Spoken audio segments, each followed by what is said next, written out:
सुकून एफएम के साथ जुड़े हुए मेरे प्यारे दोस्तों को मेरी प्यार भरी नमस्कार। आप कैसे हैं दोस्तों? अच्छे ही होंगे और कहानी आपको अच्छी लग रही होगी। उम्मीद करता हूं कि ऐसे ही कहानियां मैं आपके लिए और भी लेकर आता रहूं। और मेरे कुछ सारे दोस्त हैं जो लाइक में कंजूसी करते हैं, तो प्लीज़ आप ऐसा ना करें। कहानी को सुनने के बाद एक लाइक ज़रूर से ज़रूर कर दिया करें। जो मेरे दोस्त प्यारे कमेंट करते हैं वो भी बहुत अच्छा लगता है मुझे।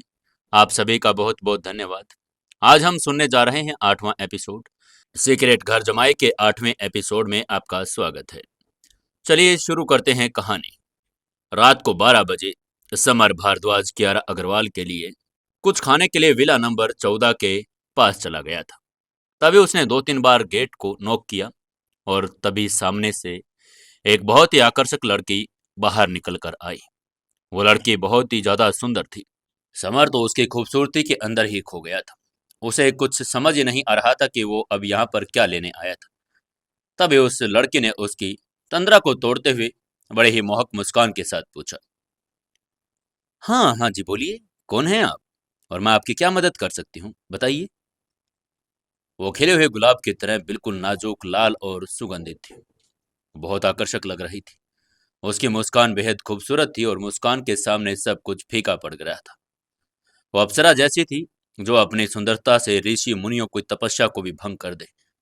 अंडरवर्ल्ड के नंबर किंग के रूप में समर ने कई खूबसूरत लड़कियों को देखा था, लेकिन इस मोहक लड़की की खूबसूरती वर्ल्ड में नंबर 1 पर थी।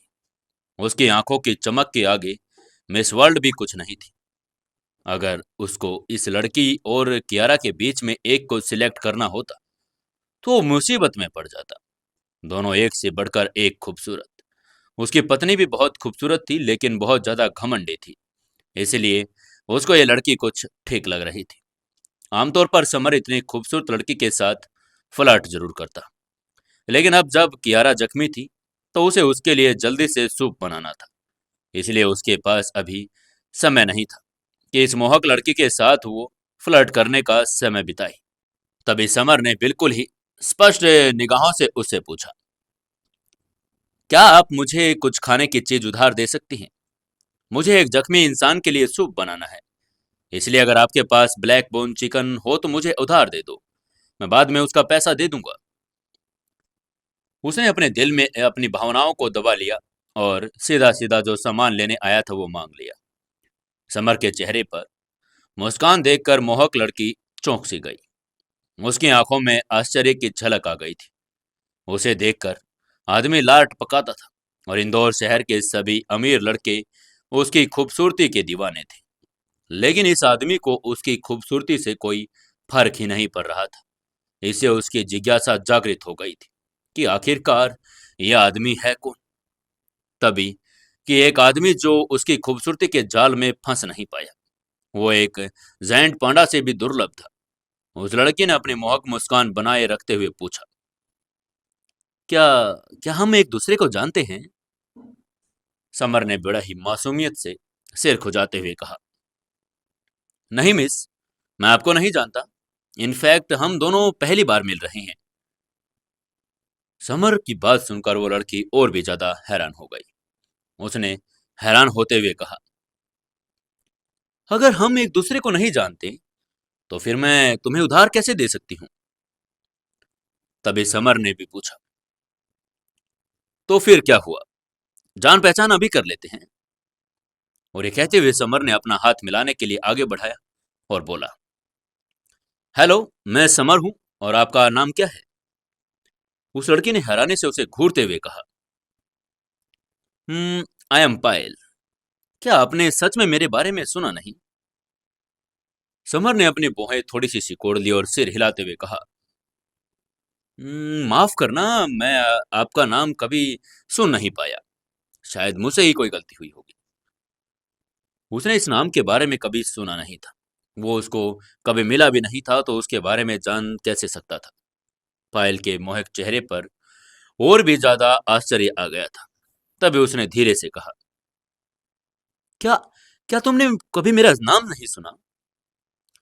समर ने असमंजस में सिर हिलाते हुए कहा, देखिए माफ करना, मैंने कभी आपका नाम नहीं सुना। क्या आप बहुत फेमस हो? अगर अब ऐसा है तो मैंने आपका नाम क्यों नहीं सुना? ये तो मेरी ही गलती है। पायल ने मोहक मुस्कान दी। उसका सुंदर चेहरा आश्चर्य से भर गया था। उसकी आकर्षक आंखें आकर्षक ढंग से झपक रही थी। तभी उसने गौर से हंसते हुए कहा, "हम्म, इंदौर में ऐसा कोई नहीं जो मुझे ना जानता हो, और शायद मेरी खूबसूरती के चर्चे के बारे में ना पता हो किसी को।" पायल की पलकें फपड़क उठी। उसका दिल हैरानी से भर गया था। उसने मन ही मन सोचा, कहीं ये आदमी कोई विदेश से तो नहीं आया है, या फिर इसने सच में मेरा नाम कभी नहीं सुना। ऐसा हो कैसे सकता है? पायल इंदौर की सबसे खूबसूरत लड़की थी। वो कियारा की तरह पूरे इंदौर में अपनी खूबसूरती के लिए जानी जाती थी। दोनों लाख लड़कों के दिलों पर राज करती थी। इंदौर के अमीर परिवारों के लड़के उन दोनों के लिए लाइन लगाकर खड़े रहते थे। इसके अलावा पायल एक मिस्टीरियस बैकग्राउंड से आई थी, और उसके पावरफुल कनेक्शंस थे। पूरे इंदौर शहर के अमीर और पावरफुल परिवार उसका सम्मान करते थे। कुछ लोग तो उससे डरते भी थे। कुछ लोग तो ये भी कहते थे कि वो पायल को ऑफेंड करने की बजाय इंदौर के मेयर को ऑफेंड करना पसंद करेंगे। अगर वो मेयर को ऑफेंड करते हैं तो जिंदा रहेंगे, ज्यादा प्रॉब्लम होगी तो वो इंदौर छोड़कर दूसरे शहर में चले जाएंगे। इससे वो कम से कम जिंदा तो रह पाएंगे। लेकिन यदि उन्होंने पायल को ऑफेंड किया तो पूरे शहर में तो क्या पूरी दुनिया में उनके लिए जगह नहीं बचेगी। इससे पता चलता था कि पायल पावरफुल बैकग्राउंड से थी और वो पूरी दुनिया को कवर करते थे। समर ने उससे एक बार और फिर पूछा, मिस, क्या मुझे बता सकती हैं कि आप मुझे चिकन उधार दे रही हैं या नहीं? पायल ने मुस्कुराते हुए कहा, हाँ हाँ दे रही हूँ, बल्कि दे सकती हूँ। लेकिन आपको पहले अपने बारे में बताना होगा। आप क्या करते हैं और कहाँ रहते हैं? मैंने आपको निपानिया पैलेस में कभी देखा नहीं पहले। समर ने हल्के से मुस्कुराते हुए जवाब दिया, मिस, मैं आपके बगल वाले विला में ही रहता हूँ। मैं अग्रवाल इंडस्ट्रीज में एक सेल्समैन हूँ। क्या आप मेरी अभी भी मदद करेंगी? उसने अपनी वर्तमान पहचान बता दी थी। उसने उसको ये नहीं बताया कि वो शैडो किंग है। वो बता सकता था, लेकिन उसके सामने वाली लड़की कोई आम नहीं लग रही थी। वो भी एक पावरफुल बैकग्राउंड से आई थी। वो अभी भी कोई मुसीबत मोल नहीं लेना चाहता था। इसलिए उसने अपनी असली पहचान उजागर नहीं होने देना ही सही समझा। पायल ने उसकी बात पर मुस्कुराते हुए कहा, ठीक है, 1 मिनट रुकिए, मैं आपके लिए चिकन लेकर आती हूँ। तभी उसने मोहक मुस्कान दी और शालीनता से किचन में चली गई। किचन में जाते ही उसने डीप फ्रीजर में से एक जमा हुआ ब्लैक बोन चिकन निकाला और समर के पास वापस ले आई। उसने चिकन समर की तरफ बढ़ाया और कहा, ये लो, ये एक शाही नस्ल का ब्लैक बोन चिकन है। ये मैं सिर्फ आपको उधार दे रही हूँ। आपको ये मुझे वापस करना होगा।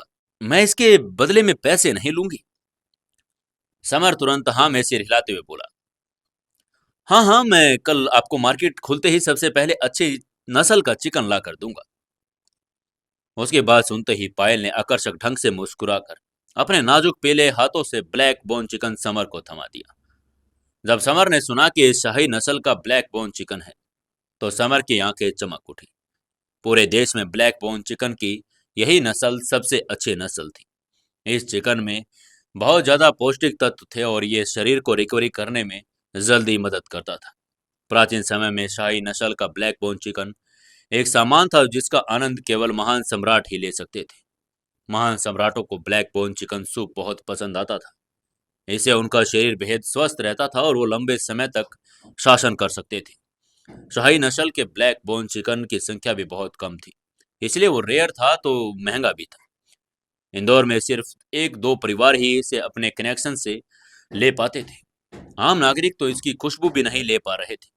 समर को उम्मीद नहीं थी कि हवेली नंबर 14 के रहने वाली आकर्षक लड़की शाही नस्ल के ब्लैक बोन चिकन तक पहुंच सकती है। बेशक उसके कनेक्शन बहुत पावरफुल थे, लेकिन अब तो उसे अपनी पत्नी को सूप बनाना था, इसलिए उसने उस लड़की का बैकग्राउंड जानने में कोई दिलचस्पी नहीं ली। समर ने चिकन अपने हाथ में लिया, उसका शुक्रिया अदा करते हुए बोला, थैंक यू मिस, मैं आपका उधार जल्द ही चुका दूंगा।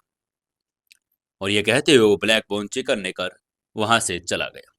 एक पल में वो अंधेरे में गायब हो गया। पायल ने उसको जाता हुआ देखकर मुस्कुराते हुए मन ही मन कहा, वाह, इंटरेस्टिंग। ये इंसान बहुत इंटरेस्टिंग है। आधी रात को ब्लैक बोन चिकन उधार मांगता फिर रहा है। उसने अपनी मोहक मुस्कान के साथ दरवाजा बंद किया और मुड़कर अपने कमरे में चली गई। दोनों की पहली मुलाकात ब्लैक बोन चिकन से शुरू हो गई थी। समर वापस विला नंबर 13 में आ गया। ब्लैक बोन चिकन को बर्तन में डाल दिया और उसने पानी डाला, चूल्हा चालू किया और उसे धीमी आंच पर पकाना शुरू किया। 1 घंटे के बाद बर्तन से एक तेज स्वादिष्ट खुशबू निकली। ब्लैक बोन चिकन बिल्कुल तैयार हो चुका था। समर ने ब्लैक बोन चिकन सूप को ट्रे में रखकर कियारा के बेडरूम में ले गया। बेडरूम में पहुंचते ही समर ने मुस्कुराते हुए कहा, हनी, ये देखो, मैं तुम्हारे लिए ब्लैक बोन चिकन सूप बनाकर लाया हूँ। जल्दी से इसे पी लो तो तुम्हें एनर्जी मिलेगी और तुम जल्दी ठीक हो जाओगी। ये कहते हुए उसने सूप का कटोरा कियारा के मुंह के पास रख दिया। जैसे ही सूप की खुशबू कियारा की नाक तक पहुंची तो उसका चेहरा खुशी से चमक उठा। उसने कटोरे को भरपूर खुशबू को सूंघा और मुस्कुराते हुए कहा, वाह, कितनी अच्छी सुगंध आ रही है इस सूप में।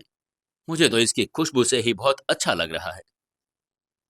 हाउसकीपर माया भी अक्सर ब्लैक बोन चिकन सूप बनाया करती थी, लेकिन वो कभी भी इतना ज्यादा सुगंधित नहीं होता था। उसने एक चम्मच लिया।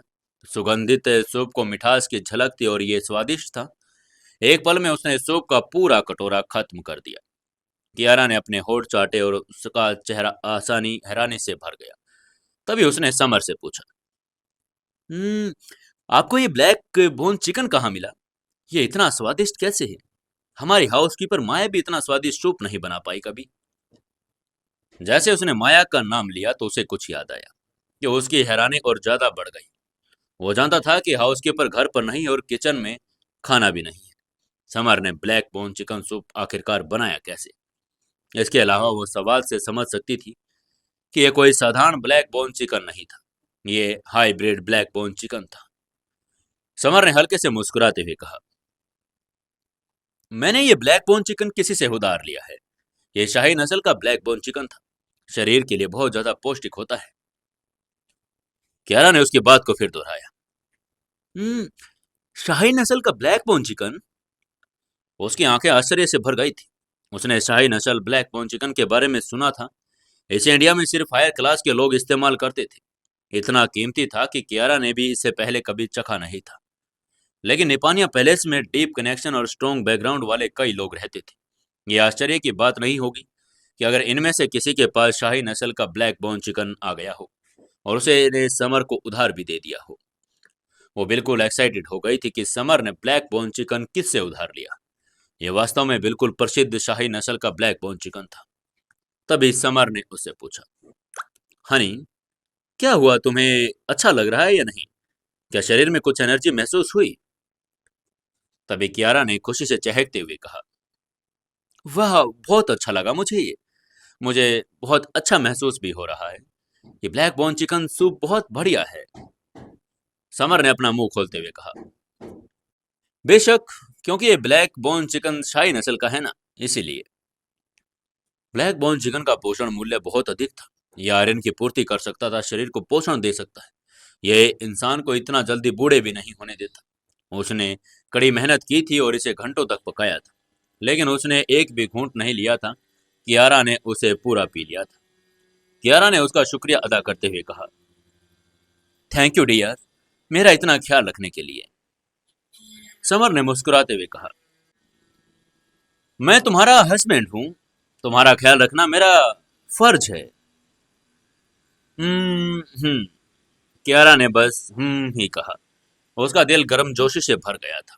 जब से वो छोटी थी, उसे लड़कों से नफरत थी और उनसे बातचीत करना भी पसंद उसे था नहीं।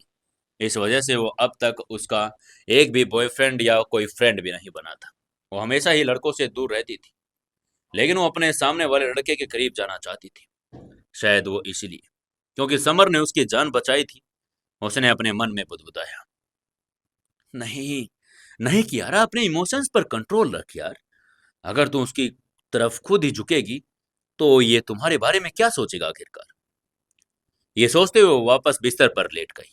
तभी समर ने उसे कंबल उड़ाया और हल्के से मुस्कुराते हुए कहा, हनी, तुम अब आराम करो। तुम्हें बिल्कुल चिंता करने की या डरने की जरूरत नहीं। मैं यहाँ तुम्हारे पास ही बैठा हूँ। कियारा ने उसको मुस्कुराते हुए कहा। आप भी तो थोड़ा आराम कर लीजिए, ऐसे तो आपको थकान हो जाएगी। समर ने उसकी बात पर मुस्कुराते हुए कियारा के सिर पर हाथ फिराया और कहा, कोई बात नहीं हनी, मैं बिल्कुल ठीक हूँ। तुम मेरी चिंता मत करो, सो जाओ आराम से। कियारा ने इसके बाद कोई बहस नहीं की। चुपचाप उसने अपनी आंखें बंद कर ली। समर उसके बगल में लगे सोफे पर बैठ गया। तभी उसको ध्यान आया कि आज कियारा उसको तुम नहीं बल्कि आप कहकर बुला रही थी। वो उसकी इज्जत करने लगी थी। इसके बारे में सोचते हुए उसके चेहरे पर मुस्कान आ ही गई थी। अगली सुबह सूरज की पहली किरण खिड़की से छनकर कमरे के अंदर जैसे ही आई, समर अभी भी सोफे पर बैठा कियारा की तरफ ही देख रहा था। तभी उसने देखा कि कियारा ने धीरे से अपनी आंखें खोल ली थी। कियारा की आंखें खोलते हुए देखकर समर ने उससे बड़े ही प्यार से पूछा, तुम जाग गई हनी? अब तुम्हें कैसा लग रहा है? तुम ठीक तो हो? कियारा एक सामान्य लड़की थी, पॉइजनस स्पाइडर के खतरनाक हमले के डर से, और समर को डर था कि कहीं कियारा के यहाँ और उसके दिमाग पर बुरा असर न पड़ा हो। कियारा ने हल्के से मुस्कुराते हुए जवाब दिया, हाँ फाइन। ब्लैक चिकन सूप ने बहुत अच्छा असर किया, मैं एनर्जेटिक फील कर रही हूँ। उसको लगा था कि उसका शरीर ऊर्जा से भरा हुआ है। वो जानती थी कि वो केवल ब्लैक चिकन की वजह से इतनी जल्दी ठीक हो रही है। भले ही उसने अपनी ऊर्जा वापस पा ली हो, लेकिन कल के प्रभाव के कारण उसके माथे पर एक चोट थी। सूप की वजह से वो जल्दी ही हील हो रहा था, लेकिन चोट बहुत बड़ी थी, इसलिए वो जानती थी कि 1 या 2 दिन का टाइम तो उसे भरने में लगेगा ही। वहीं कियारा की बात सुनने के बाद समर ने चिंता बंद कर दी। जब उसकी पत्नी ठीक है तो तब उसके लिए चिंता की कोई जरूरत थी भी नहीं।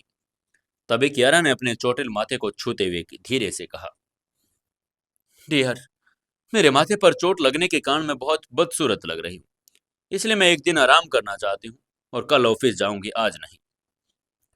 समर ने थोड़ा मुस्कुराते हुए कहा, ओके ठीक है, तुम आज आराम कर लो, मैं भी तुम्हारे साथ घर पर ही रहूंगा। और उसने घर पर ही रहकर कियारा का ध्यान रखने का फैसला कर लिया था। कियारा ने उसके साथ रिश्ता बेहतर हो रहा था। वो कुछ ऐसा नहीं करना चाहता था जिससे कियारा दुखी हो। वो दोनों ही जल्दबाजी नहीं करना चाहते थे। वो बस अपने इस रिश्ते को पूरा टाइम देना चाहते थे। जहां तक डिवोर्स की बात थी, समर ने अभी इसके बारे में सोचा भी नहीं था, क्योंकि टाइगर किंग अभी भी इंदौर में था।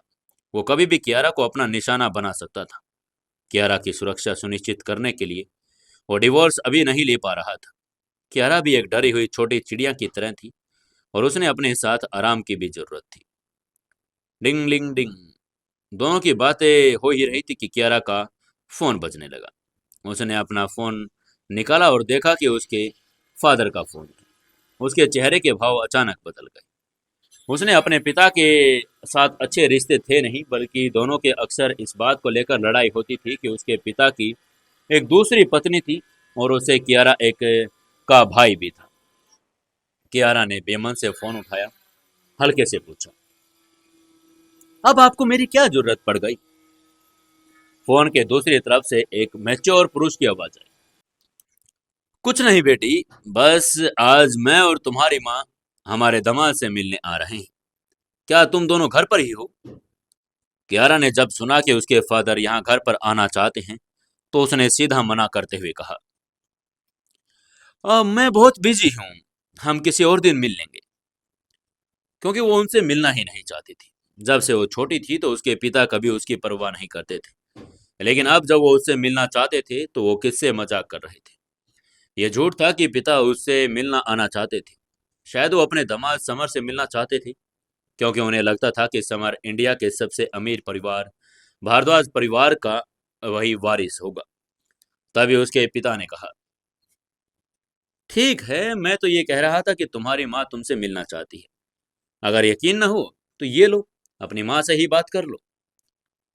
वो आदमी साफ तौर पर जानता था कि कियारा की अपनी बेटी को उसे पसंद नहीं करती, इसलिए उसने फोन अपनी पत्नी को दे दिया।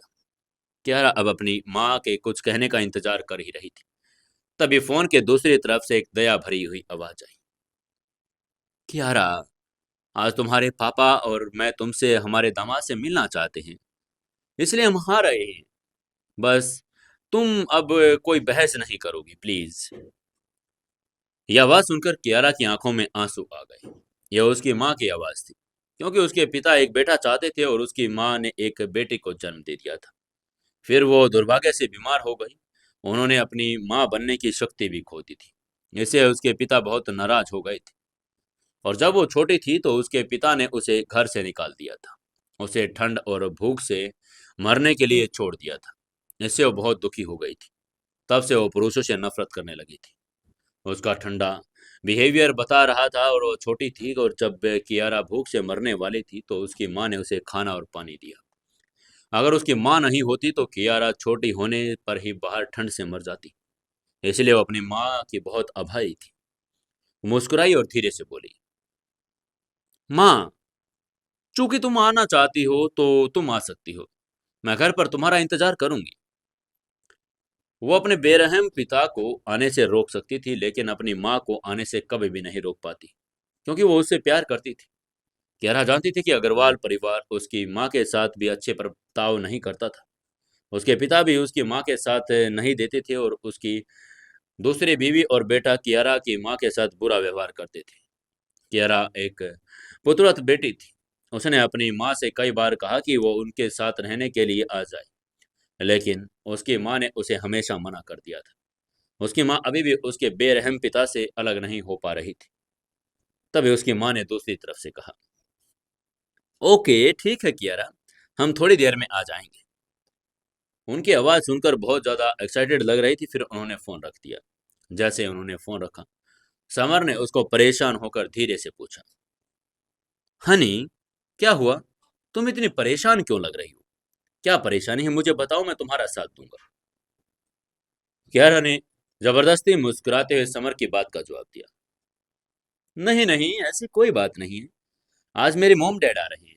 अब मुझे तो चोटें लगी है, इसलिए आपको ही स्वागत की तैयारी करनी पड़ेगी। समर ने हैरानी होते हुए कहा, क्या तुम्हारे मोम डैड आ रहे हैं?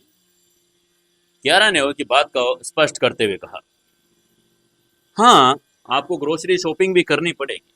अभी घर पर कुछ खाने के लिए भी नहीं है, इसलिए आपको नाश्ते पाने के लिए ग्रोसरी शॉपिंग के लिए जाना पड़ेगा। उसकी बात सुनने के बाद समर ने अपने हाथ रगड़े और शर्मिंदगी से कहा, हनी, जैसा तुम जानती हो मुझे अभी सैलरी नहीं मिली, इसलिए मेरे पास पैसे नहीं है। इसलिए तुम्हें ही मुझे कुछ पैसे देने होंगे, तो ही मैं ग्रोसरी शॉपिंग कर पाऊंगा। वो महान शैडो किंग तो था, लेकिन अब वो एक लड़की से पैसे मांग रहा था, और वो भी अपनी ही पत्नी से। इसे उसको बहुत शर्म भी आ रही थी और दुख भी हो रहा था। उसकी बात सुनकर कियारा ने अपना बैग उठाया, उसमें से एक डेबिट कार्ड निकाला और समर की तरफ बढ़ाते हुए बोले, कोई बात नहीं, आप ये कार्ड ले जाओ, जो भी बिल बनेगा इससे पे कर देना। और ये कहते हुए उसने समर को एक कार्ड थमा दिया। समर ने भी कार्ड लिया और कहा, ठीक है, हाँ नहीं, तुम आराम करो, मैं अभी सामान लेकर आ जाऊंगा। वो घर से बाहर निकल गया और वॉलमार्ट की तरफ चला गया। वॉलमार्ट दुनिया की सबसे बड़ी चैन सुविधा स्टोर थी, और इस एक स्टोर में ही सब कुछ मिल जाता था। वो कुछ ही देर में स्टोर पर पहुंच गया। स्टोर पर जाते ही उसने एक ब्रेड, चिकन, मसाले, कुछ सब्जियां, दो बोतल व्हाइट वाइन और रेड वाइन खरीद ली। उसने ज़्यादा टाइम वेस्ट नहीं किया और जल्दी से सारा सामान इकट्ठा किया। बिल पे करने के बाद जल्दी से विला की वापस आ गया। जब उसने दरवाज़ा खोला तो उसने देखा एक आदमी एक औरत सोफे पर बैठे हुए थे। वो आदमी 40 साल का था। उस आदमी ने एक ब्रांडेड सूट पहना हुआ था। उसके पास रोलेक्स की घड़ी थी, वो साफ सुथरा था और उसका शरीर थोड़ा सा मोटा था। समर उसको सुंदर चेहरे से ही बता सकता था कि वो एक जवान तो था और बहुत हैंडसम लग रहा होगा।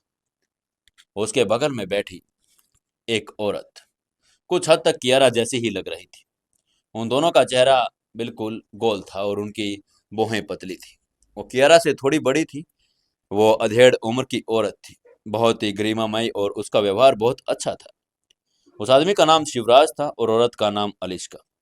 ये दोनों कियारा के माता पिता यानी समर के सास ससुर थे। समर को अंदर आते देखकर शिवराज खड़ा हो गया और तुरंत बोला, समर, तुम वापस आ गए। भले ही वो समर का ससुर था, लेकिन फिर भी वो समर से नजरें नहीं मिला पा रहा था, क्योंकि समर भारद्वाज परिवार का बेटा था। उसका सामाजिक स्तर बहुत ऊंचा था। तभी समर ने उनका अभिवादन करते हुए कहा, ससुर जी, ससुर माँ, आप लोग आ गए हैं। अब बस 1 मिनट रुकिए, मैं अभी आपके लिए चाय नाश्ते का बंदोबस्त करता हूँ। और ये कहते हुए वो सीधा किचन की ओर चला गया। तभी शिवराज ने भौहें सिकोड़ते हुए उससे कहा, समर, तुम खाना क्यों बना रहे हो? तुम भारद्वाज परिवार से हो, तुम किचन में खाना कैसे बना सकते हो? तुम बैठो, चाय नाश्ता कियारा बना लेगी। वैसे भी ये काम कियारा का ही है। लेकिन समर ने शिवराज की बात को नकारते हुए कहा, इट्स ओके, कोई बात नहीं, मैं खाना बना सकता हूँ। और अपने ही घर पर काम करने में क्या सी शर्म? वैसे भी कियारा की तबीयत ठीक नहीं है, तो मैं खाना बना दूं, इसमें कोई भी गलत बात नहीं। और उसके बाद वो किचन में चला गया। खाना बनाना उसने शुरू कर दिया। जब वो अफ्रीका में था तो वो रेगिस्तान में रहता था और अक्सर अपने लिए खाना बनाता था, इसलिए वो खाना बनाने में काफी अच्छा था। आधे घंटे बाद स्वादिष्ट भोजन उसने बना लिया था। टेबल पर कुछ 8 उसने चीजें बनाकर रख दी थी। 2 तरह के सूप, चिकन, मछली के साथ साथ 4 सब्जियां, वेजिटेबल सूप और चिकन सूप। भोजन में दुनिया के सभी स्वाद शामिल कर दिए थे, जिसे देखते ही किसी को भी भूख लग जाए। खाने की मेज पर इतने स्वादिष्ट खाना देखकर शिवराज ने समर की तारीफ करते हुए कहा, समर, हमें नहीं पता था कि तुम भी खाना बना सकते हो। ये इतना आसान भी नहीं है। उनकी आंखें आश्चर्य से भर गई थी। उसके बगल में बैठी समर की सासू माँ अलिस्का भी उनकी तारीफ करने से खुद को रोक नहीं पाई कि खाना कितना स्वादिष्ट था। शुरुआत में अलिस्का थोड़ी चिंतित थी। उसे डर था कि उसके दामाद का उसकी बेटी के साथ अच्छा रिश्ता नहीं होगा और वो उसके लिए खाना नहीं बनाएगा। उसकी बेटी का पति भारद्वाज परिवार का उत्तराधिकारी था। अगर वो अपनी पत्नी के लिए खाना भी नहीं बनाता तो भी वो बिल्कुल अच्छा होता, क्योंकि उसे कभी कोई कुछ कह नहीं सकता था। लेकिन अलिस्का ने कभी नहीं सोचा था कि उसका दामाद न केवल खाना बना सकता है, बल्कि वो जो भी पकाता है वो बहुत स्वादिष्ट खाना भी होता है। एक माँ के रूप में वो हमेशा चाहती थी कि उसकी बेटी को शादी एक ऐसे ही परिवार में हो और जो सब कुछ जानते हो। समर ने न सिर्फ उसके अरमानों को पूरा किया, बल्कि वो उसकी सोच से भी ज्यादा अच्छा था। खाने की मेज पर समर कियारा की प्लेट खुद अपने हाथों से खाना लगा रहा था, जिसे देखकर उसके सास ससुर दोनों बहुत खुश हुए। कान तक वो मुस्कुरा गए और ये देखकर कि कियारा और समर एक दूसरे का कितना ख्याल रख रहे हैं। दोनों के बीच बहुत प्यार था। कियारा की माँ बहुत स्वाभाविक रूप से खुश हो गई थी। बेशक अलिस्का ने यह पूछा कि कियारा ने इतनी पट्टियां क्यों लपेटी हैं, तो कियारा ने उन्हें बताया कि वो गलती से गिर गई थी और उन्हें चोट लग गई, और उसने अपनी मम्मी पापा को उस पर हुए जानलेवा हमले के बारे में नहीं बताया ताकि वो लोग चिंता ना करें। तभी सभी लोग खाना खाने लगे और कुछ ही देर में सबने खाना खत्म कर लिया। एक दूसरे के साथ अच्छा समय बिताया। कियारा और उसकी माँ बातें कर रही थी, जबकि समर और उसके ससुर वाइन पी रहे थे। अंत में सफेद वाइन की 2 बोतलें पूरी तरह से खत्म कर दी थी। बेशक समर ने 1.5 बोतल पी ली, जबकि उसके ससुर ने केवल आधी बोतल ही पी थी। ये काफी नोटेबल था कि शिवराज बहुत अच्छे वजन के थे। आधी बोतल पीने से ही उनको इतना नशा हो गया कि कियारा की माँ अलिस्का को उन्हें सहारा देकर घर पर लेकर जाना पड़ा। जाने से पहले शिवराज ने समर से कहा कि उसे अपने परिवार को यह बात बतानी है कि अग्रवाल इंडस्ट्रीज का ध्यान रखे। समर का परिवार भारद्वाज परिवार, आज उनके आने का ये मेन मुद्दा यही था कि समर ने कुछ जवाब नहीं दिया, बस हाँ में सिर हिला दिया। शिवराज के जाने के बाद कियारा ने समर से कहा, डियर, मेरे पापा बहुत लालची हैं। आप उनकी कितनी भी मदद क्यों ना कर दो, आपकी मदद से अग्रवाल इंडस्ट्रीज इंडिया की नंबर 1 इंडस्ट्री क्यों ना बन जाए, तो वे वो आपका शुक्रिया अदा तक नहीं करेंगे। वो बस आपको बरगलाएंगे हमेशा के लिए। वो बहुत अच्छी तरह से जानती थी कि उसके पिता लोगों के साथ कैसा व्यवहार करना चाहिए, सब उनको आता था। उसके पिता की नज़र में मुनाफा हमेशा सबसे इम्पोर्टेंट चीज होती है। समर ने अपनी भौहें सिकोड़ते हुए कहा, हनी, आखिरकार वो मेरे ससुर ही है ना, मैं उन्हें ऐसे सीधा सीधा मना नहीं कर सकता। उसे यही लगा कि वो दामाद होने के नाते से अपने ससुर को सीधा सीधा मना कैसे कर सकता था। ऐसे अच्छा नहीं लगता। कुछ देर किसी ने कुछ नहीं कहा, सिर्फ दोनों की सांसों की आवाजें आ रही थी। तभी समर ने इस चुप्पी को तोड़ते हुए कियारा को उसका डेबिट कार्ड वापस करते हुए पूछा, हनी, क्या मैं आज रात तुम्हारे साथ तुम्हारे कमरे में सो सकता हूँ? और यह सुनते ही कियारा के चेहरे के भाव बदल गए। उसने थोड़ा असहज महसूस होते हुए एक दिन से ही कहा, नहीं। लेकिन अगले ही पल उसे महसूस हुआ कि उसने कुछ ज्यादा ही रुखेपन से ना कर दिया। उसने सोचा कि कहीं समर को बुरा न लग जाए, इसलिए उसने बात को संभालते हुए कहा, मेरा मतलब है कि मैं अभी आपके लिए तैयार नहीं हूं, क्या मुझे कुछ और समय दे सकते हैं? और इस तरह उसने समर को एक ही कमरे में सोने की रिक्वेस्ट को रिजेक्ट कर दिया। उसे साफ सफाई पसंद थी, वो बचपन से ही मर्द से नफरत करती थी। कल समर ने जब उसे गले लगाया तो वो उसके लिए एक बहुत बड़ा कॉम्प्रोमाइज था कि उसको अब तक प्रोसेस नहीं कर पा रही थी, तो वो इतने कम समय में और ज्यादा कॉम्प्रो कैसे कर सकती थी? समर ने तभी मुस्कुराते हुए कहा, या इट्स ओके, कोई बात नहीं हनी। अगर तुम्हें अभी भी ये सही नहीं लगता तो कोई बात नहीं। तुम अपना समय लो और जब भी तुम्हें लगे कि हम अपना रिश्ता आगे बढ़ा सकते हैं तो तुम बता देना। मुझे कोई जल्दबाजी नहीं है। ये कहने के बाद वो अपनी पहली मंजिल पर अपने बेडरूम की ओर चल पड़ा। वो जानता था कि कियारा थोड़ी रिजर्व थी, लड़कों से नफरत करती थी। ये लगभग एक बीमारी की तरह था। वो उसे मजबूर नहीं कर सकता था और कियारा की इस बीमारी का इलाज सिर्फ प्यार और केयर से ही हो सकता था। उसे विश्वास था कि अगर वो कियारा का ध्यान रखेगा और उसे साफ सेफ महसूस करवाएगा, तो एक दिन जरूर ऐसा आएगा जब कियारा उसके साथ अपने इस रिश्ते को आगे बढ़ाने के लिए राजी हो जाएगी। दोनों के दोनों अपने बेडरूम में जाकर सो गए। अगले सुबह जब सूरज निकला और सुबह जल्दी उठने वाले पक्षी शाखाओं पर चहचहा रहे थे। आज मौसम बहुत अच्छा था। समर जल्दी से उठा और जैसे ही लिविंग रूम में उसने वहां पर देखा, एक कप दूध और एक प्लेट ब्रेड बटर रखा हुआ था। साथ ही वहां पर बैंक कार्ड और एक कागज की पर्ची भी थी। कागज की पर्ची पर लिखा हुआ था, डियर, मैं ऑफिस जा रही हूँ। मैंने खुद आपके लिए ब्रेकफास्ट बनाया है, आप ब्रेकफास्ट कर लेना। और साथ ही मैंने एक बैंक कार्ड रखा है, इसकी लिमिट 10 लाख रुपए तक की है। मैं जानता ही हूँ आपके पास पैसे नहीं हैं और सैलरी भी मंथ एंड में मिलेगी, इसलिए आपको कंपनी भी पैदल जाना पड़ता है। लेकिन अब नहीं, अब आप इस कार्ड से उसे यूज कर सकते हैं। टेबल पर रखे कार्ड और खाने को देखकर समर मुस्कुराया। हाथ धोने के बाद वो कुर्सी पर बैठा दूध और ब्रेड खाया, फिर उसने कार्ड उठाया और अग्रवाल इंडस्ट्रीज की बिल्डिंग की ओर चल पड़ा। चूंकि अब उसकी जेब में पैसे थे, इसलिए उसने टैक्सी पकड़ी, ऑफिस चला गया। कुछ ही देर में ऑफिस पहुंच गया। कंपनी के सेल्स डिपार्टमेंट में पहुंचते ही समर को एक तीखी आवाज सुनाई दी, समर, तुम आखिरकार यहाँ हो? उसने इस आवाज की दिशा में देखा तो प्राची हैरानी से उसे ही देख रही थी। प्राची ने आज हल्के नीले रंग की ड्रेस पहनी थी, जो बिल्कुल स्किन टाइट थी, जिसमें उसका फिगर और भी आकर्षक लग रहा था, और उसके परफ्यूम की तेज गंध से वो पागल हुए जा रहा था। समर की आंखें चमक उठी। उसने प्राची की तारीफ करते हुए कहा, वाह प्राची, आज तुम पहले से ज्यादा सुंदर लग रही हो। प्राची ने अपनी आंखें घूमते हुए गंभीरता से कहा, समर, तुम मुझे बेवकूफ बना रहे हो ना?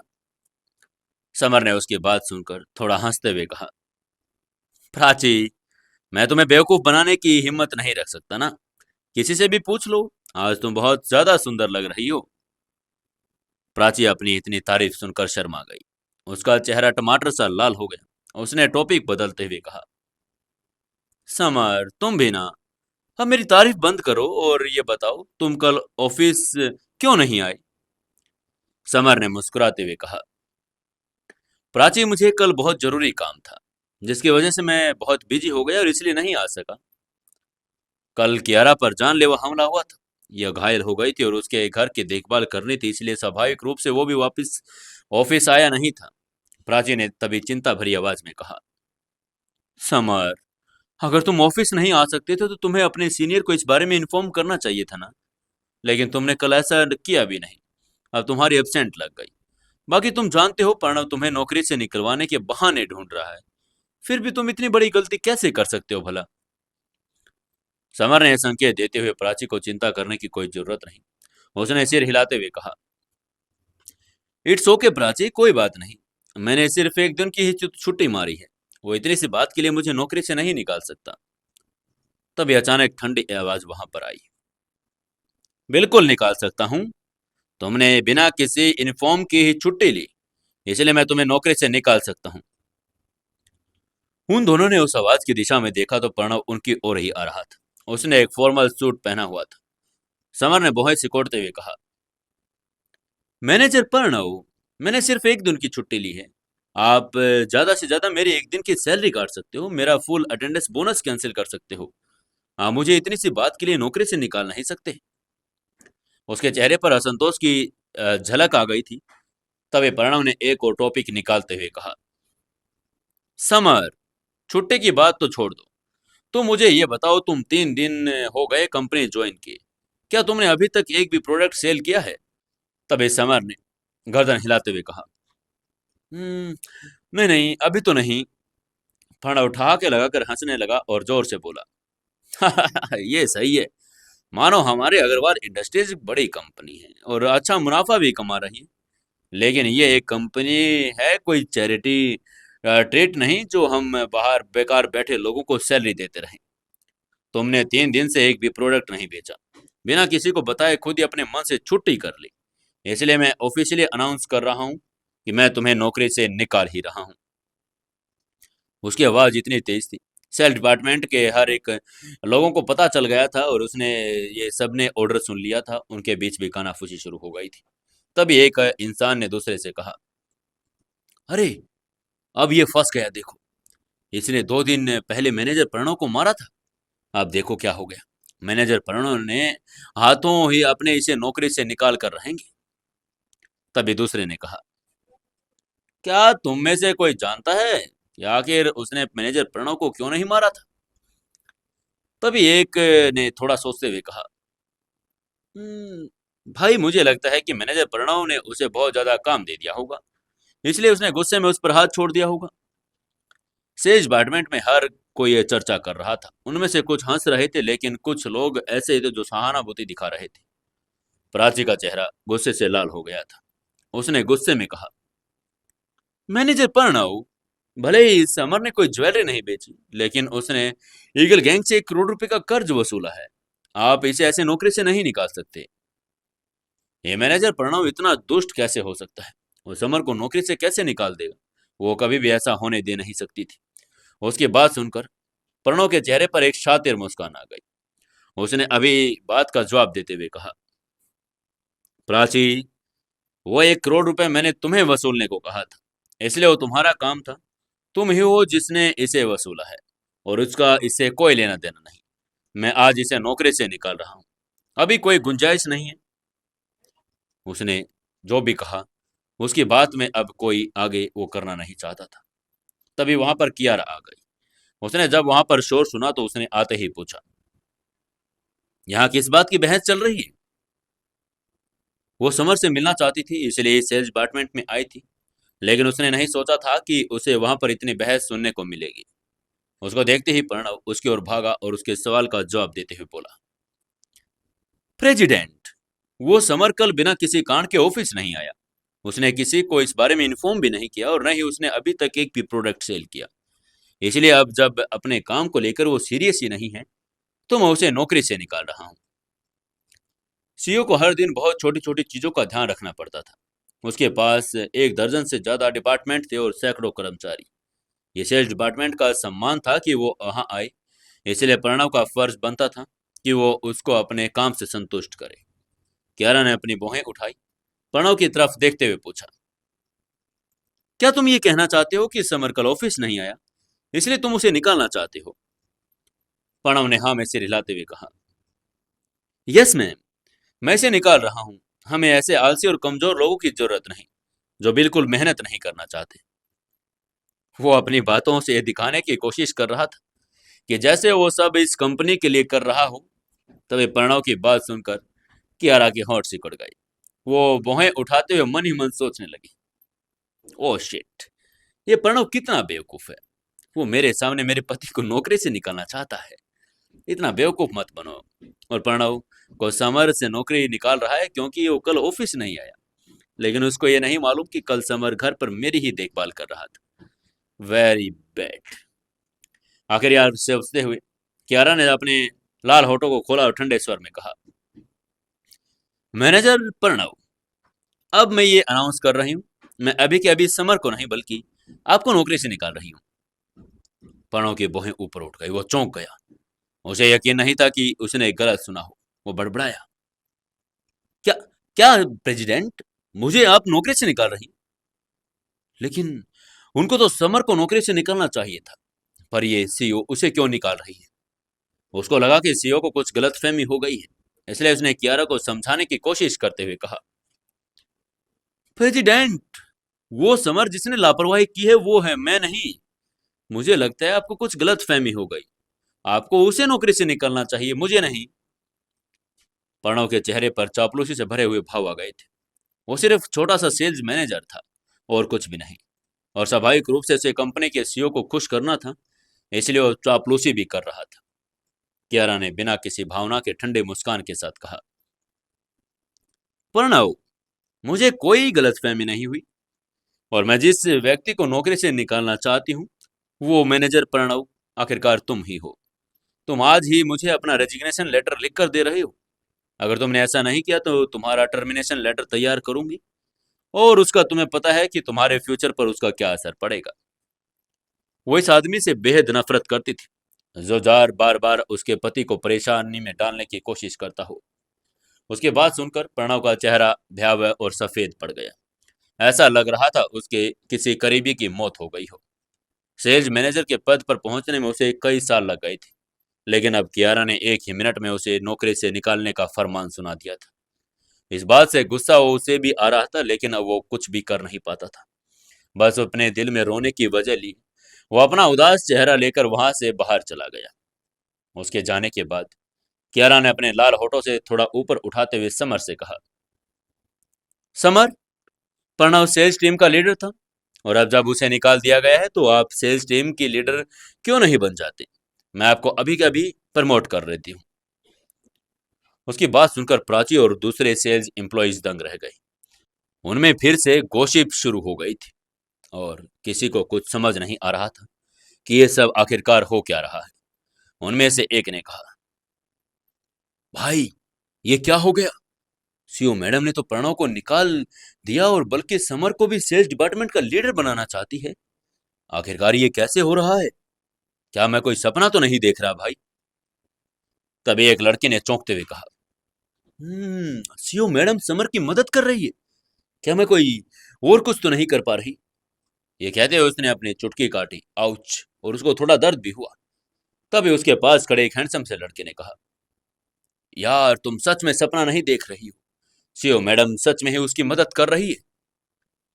तभी उस पहले वाले लड़के ने कंफ्यूजन में कहा, लेकिन समर का सीईओ मैडम के साथ क्या रिश्ता है? ऐसा क्यों लग रहा है कि मैडम उसे स्पेशल ट्रीट कर रही हो? आसपास के एम्प्लॉय आश्चर्य में बातें कर रहे थे। वो उन दोनों के बीच के रिश्ते को अंदाजा लगाते हुए थोड़ी जलन महसूस करने लगे थे। तभी समर ने थोड़ा मुस्कुराते हुए कियारा की बात का जवाब दिया, कियारा, सेल्स डिपार्टमेंट में मेरा तीसरा दिन है।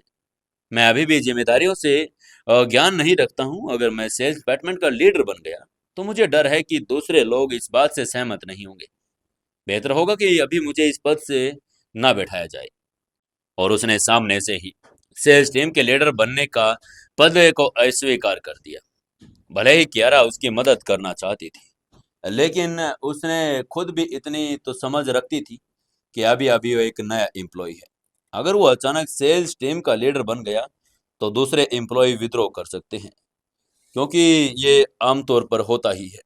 अगर किसी नए को डायरेक्ट कोई बड़ी जॉब दे दी जाए तो जो पीछे के लोग हैं उनको ये एहसास होने लगता है कि उनका कंपनी में काम करने का कोई फायदा नहीं। यह कंपनी तो हमेशा उन लोगों को आगे बढ़ाती है जो उनके रिश्तेदार होते हैं या फिर उनके सिफारशी लोग होते हैं।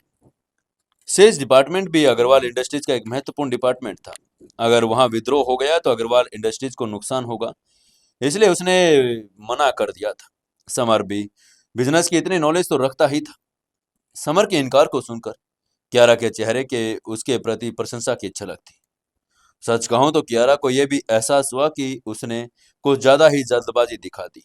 अग्रवाल इंडस्ट्रीज की सीईओ के तौर पर उसे किसी का पक्ष लेने के बजाय निष्पक्ष और न्यायपूर्ण होना चाहिए था। अब समर ने उसकी जो ऑफर रिजेक्ट कर दी थी तो उसने थोड़ा सोचते हुए कहा, समर, चूंकि आप सेल्स टीम के लीडर नहीं बनना चाहते, तो क्या आप किसी और का नाम सजेस्ट कर सकते हैं?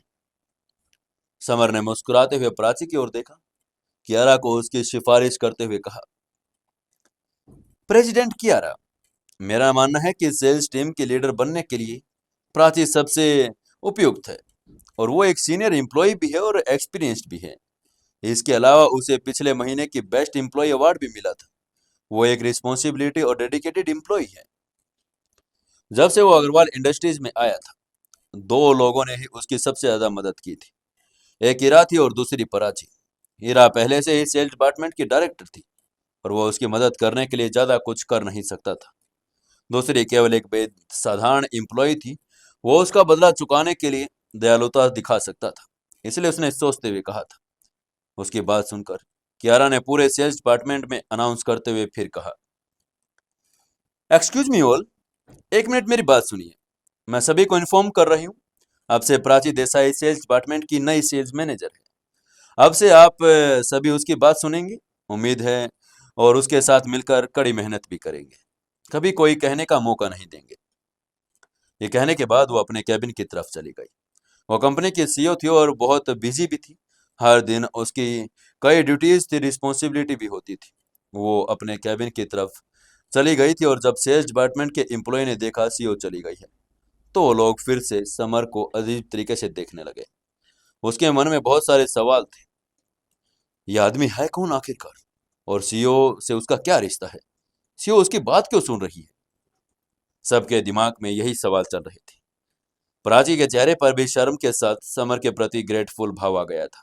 उसने समर का शुक्रिया अदा करते हुए कहा, थैंक यू कियारा, मुझे सेल्स टीम मैनेजर बनाने की सिफारिश करने के लिए बहुत बहुत थैंक यू समर।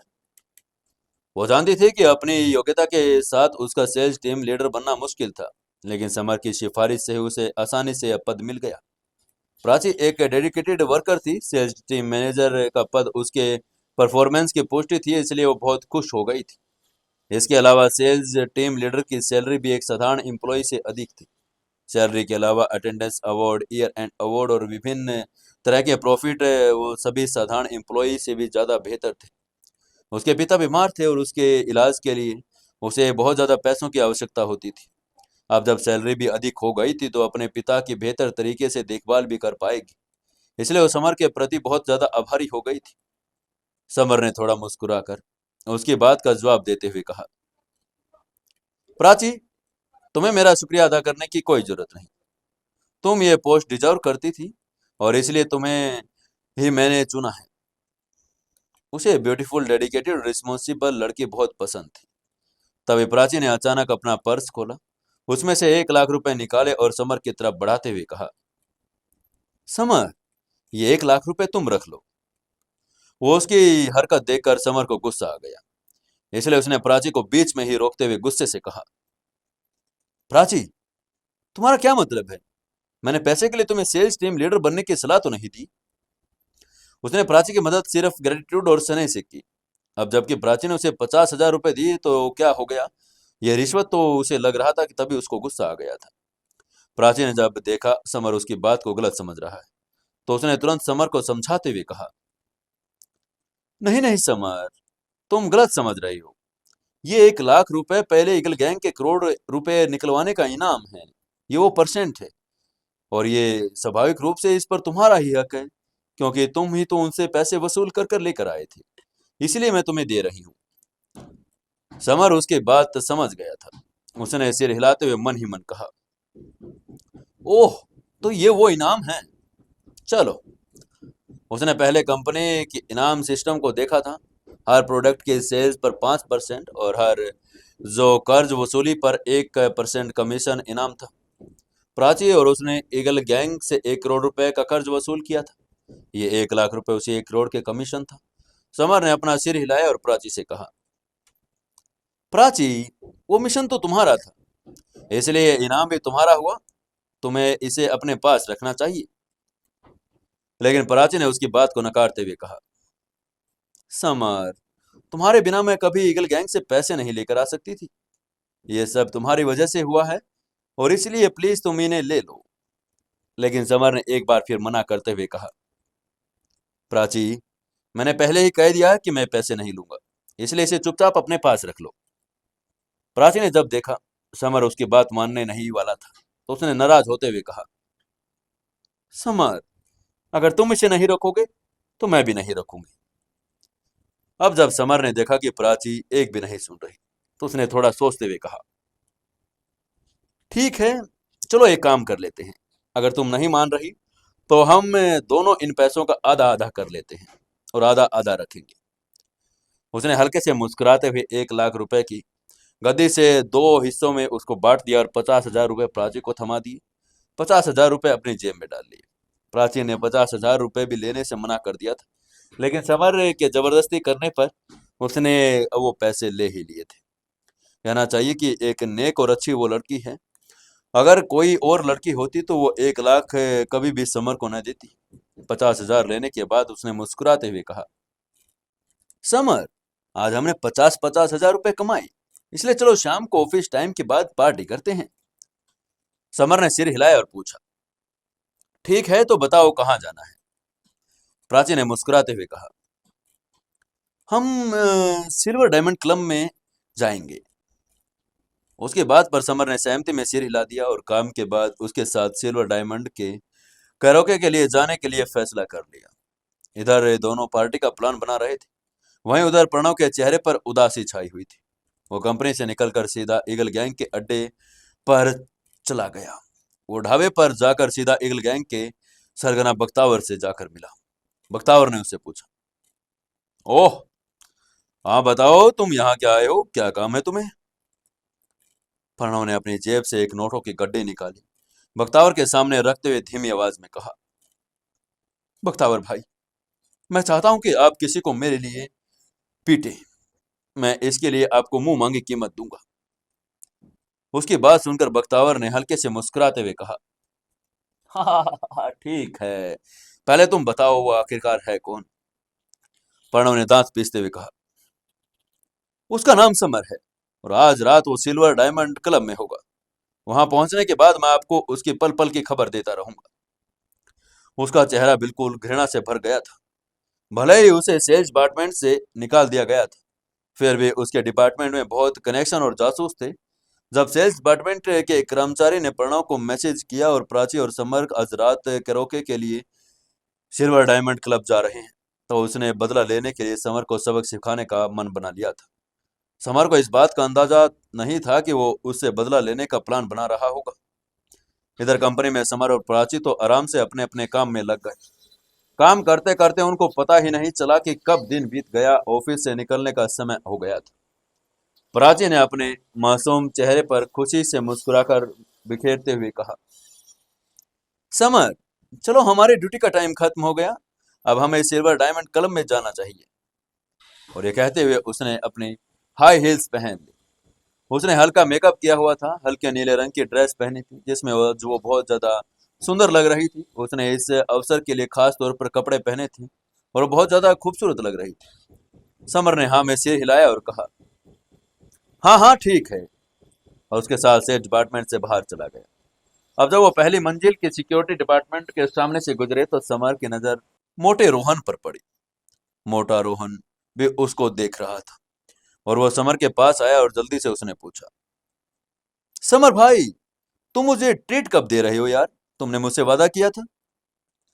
समर मुस्कुराया और बोला, कब का क्या मतलब यार, जब भी तुम फ्री हो तो बता देना, तुम्हें तुम्हारी ट्रीट मिल जाएगी। वैसे हम तो आज भी डिनर करने के लिए सिल्वर डायमंड क्लब में जा रहे हैं, अगर तुम फ्री हो तो चल सकते हो हमारे साथ। उसे उस मोटे आदमी का ठीक से शुक्रिया अदा करना था, क्योंकि आखिर उसने ही उसको बाइक उधार दी थी और उसका बहुत बड़ा उपकार किया था। रोहन ने अपना मोटा गला साफ किया और प्राची की तरफ देखते हुए एक बड़ी सी मुस्कान के साथ कहा, हम्म, मुझे एक ब्यूटीफुल लड़की के साथ खाना खाने को मिलेगा। मैं अभी फ्री हूँ, चलो मैं भी आप लोगों के साथ चलता हूँ। उसे खाना पीना पसंद था, लेकिन उसने अभी अभी अपनी नौकरी शुरू की थी और उसे अभी सैलरी नहीं मिली थी। वो खुश था कि कोई उसके पास अच्छा खाना खिलाने के लिए लेकर जा रहा था। तभी तीनों कंपनी के बगल में स्थित रिवर सनशाइन होटल की तरफ चलने लगे। सिल्वर डायमंड क्लब 10 मंजिला था और आलीशान ढंग से सजाया गया था। ये एक 5 स्टार होटल था और अग्रवाल इंडस्ट्री से निकलने के कारण उनका बिजनेस हमेशा से बहुत अच्छा हुआ था। रोहन ने होटल में प्रवेश करते ही कहा, वाह, क्या आलीशान होटल है। यह स्पष्ट था कि वो पहली बार इस तरह के आलीशान होटल में आया था, इसलिए वो आलीशान सजावट देखकर हैरान और अंधा ही हो गया था। समर और प्राची दोनों शांत रहे। समर ने तो इससे ज्यादा आलीशान होटल देखे थे। वहीं प्राची भी पहले इस होटल में आई थी और पहले वो इस होटल में डायरेक्टर इरा पूरे सेल्स डिपार्टमेंट को ट्रीट देकर के लिए आई थी, तभी प्राची उनके साथ आई थी। समर ने इस होटल का एक प्राइवेट कमरा बुक कर लिया ताकि कोई उनको डिस्टर्ब ना करे। जैसे ही तीनों टेबल के आसपास बैठे तो रोहन ने अपनी छोटी छोटी आंखें सिकुड़कर मुस्कुराते हुए कहा, भाई, हमें एक किस्मत ने मिलाया है ना। चलो हमारी इस दोस्ती की अच्छी शुरुआत में खुशी में 2 बोतल व्हाइट वाइन ऑर्डर करते हैं। समर ने सहमति जताते हुए कहा, ठीक है, चलो जैकब वाइन की बोतलें लेते हैं। उसके मुंह से वाइन का नाम सुनते ही रोहन चौंक गया। ये वाइन बहुत महंगी थी, कम से कम उसके लिए तो बहुत ज्यादा। इसलिए उसने चिंता भरे स्वर में समर से कहा, भाई, ये बहुत महंगी है। तुमने इतनी महंगी वाइन खरीदने की कोई जरूरत नहीं, मुझे तो कुछ भी सस्ता सा चल जाएगा भाई। उसे चिंता थी कि कहीं बिल के समय समर पैसे न दे पाई, उसको जेल जाना पड़े। समर भी उसकी झिझक का कारण समझ गया था, इसलिए उसने मुस्कुराते हुए कहा, अरे कोई बात नहीं, कंपनी ने आज मुझे 50,000 रुपए का इनाम दिया है, इसलिए पैसों की चिंता मत करो, एंजॉय करने पर ध्यान दो ब्रदर। उसने उदारता दिखाते हुए जैकब की 2 बोतल मंगवाई, जिसे सम्राट के खजाने के रूप में रखा जाता है। वे 52% अल्कोहल से बनी होती है। रोहन, जिससे पहले कभी इतनी महंगी वाइन नहीं पी थी, पीना तो दूर कभी देखी भी नहीं थी, वाइन की बोतलें देखते ही उसकी आंखों में चमक आ गई। लेकिन उसे पता नहीं था कि जब समर विदेश में था तो उसने उससे भी ज्यादा बड़ी महंगी महंगी वाइन पी थी। वो 1-1 लाख रुपए से कम नहीं थी। रोहन ने समर की तरफ बढ़ते हुए कहा, भाई, पहले तुम इस महंगी वाइन को टोस्ट करो।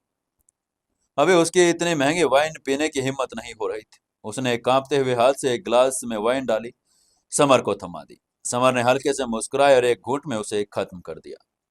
उसको ऐसे ही एक घूंट में वाइन खत्म करता हुआ देखकर रोहन ने उसकी तारीफ करते हुए कहा, वाह भाई, तुम तो एक ही घूंट में पी गए। मैंने सुना था ये वाइन बहुत स्ट्रोंग है, लेकिन तुम तो एक पूरा ग्लास एक ही बार में पी गए। वेरी गुड, बहुत बढ़िया। उसे थम्स अप करने लगा। वो अब एक बड़ा वाइन का ग्लास उसने लिया। एक गिलास में 2 औंस वाइट वाइन आ सकती थी और ये देखकर वो प्रभावित था। समर इसे एक घूंट में पी सकता था, बिना सांस फूले और लाल हुए। पीना और खाना रिश्तों की बेहतर बनाने के लिए सबसे तेज तरीका था। कुछ पीने के बाद रोहन और समर दोनों एक दूसरे के सगे भाई बन गए और हर चीज के बारे में एक दूसरे को बता रहे थे। सिर्फ एक चीज जिसने रोहन को उदास किया, वो थी प्राची। वो उसे बिल्कुल भी बात नहीं कर रही थी और जब भी बात कर रही थी सिर्फ समर से बातें कर रही थी। जिस तरीके से वो समर को बुलाती थी, उसे उसको थोड़ी थोड़ी जलन होती जा रही थी। रोहन ने उदास होकर अपने मोटे शरीर को देखा और मन ही मन सोचा, यार, ये सभी लड़कियां हमेशा ही हैंडसम लड़के पसंद करती हैं और तुम जैसे मोटे को कौन पसंद करेगा रे। खाना खाते खाते रोहन वॉशरूम चला गया और जब वो वापस आया तो उसका चेहरा लाल हो। समर ने रोहन की असामान्यता देखकर पूछा, रोहन भाई, क्या हुआ है। अभी रोहन से बात करने के बाद समर को एहसास हुआ कि रोहन का व्यक्तित्व तो अच्छा था और वो बिल्कुल खुश मिजाज था, लेकिन एकदम से ऐसा क्या हो गया कि वो इतना उदास दिख रहा है। मैं रोहन बोलने ही वाला था कि कमरे का दरवाजा खुल गया। 2 लोग घर से उस प्राइवेट कमरे में घुस गए और एक आदमी और एक लड़की। लड़की बहुत ही जवान थी, उसकी उम्र 20 के आसपास थी। वो सुंदर थी और उसका फिगर बहुत अच्छा था, लेकिन उसने भारी मेकअप और चमकदार लिपस्टिक लगाई हुई थी। उसने कम कपड़े पहने थे, तेज परफ्यूम भी लगाया हुआ था और वो आदमी कम से कम 40 साल का होगा। लड़के का पिता हो सकता था और वो गंजा था, उसका पेट निकला हुआ था। लेकिन समर को यह समझ नहीं आ रहा था कि आखिरकार ये लोग है कौन। दोस्तों, आपको क्या लगता है, कौन है ये लोग, क्या करने आए? क्या ये बख्तावर के गुंडे हैं या फिर कुछ और ही? बाहर ये रोहन कुछ गलत काम करके आ गया? क्या होगा आगे कहानी में, जानने के लिए जुड़े रहिए अपने इस सीक्रेट घर जमाई कहानी के साथ। दोस्तों, कहानी को ज़्यादा से ज़्यादा प्यार करें, शेयर करें, कमेंट करते रहें और जिन्होंने अभी तक चैनल को सब्सक्राइब नहीं किया, जल्दी से चैनल को सब्सक्राइब कर लें।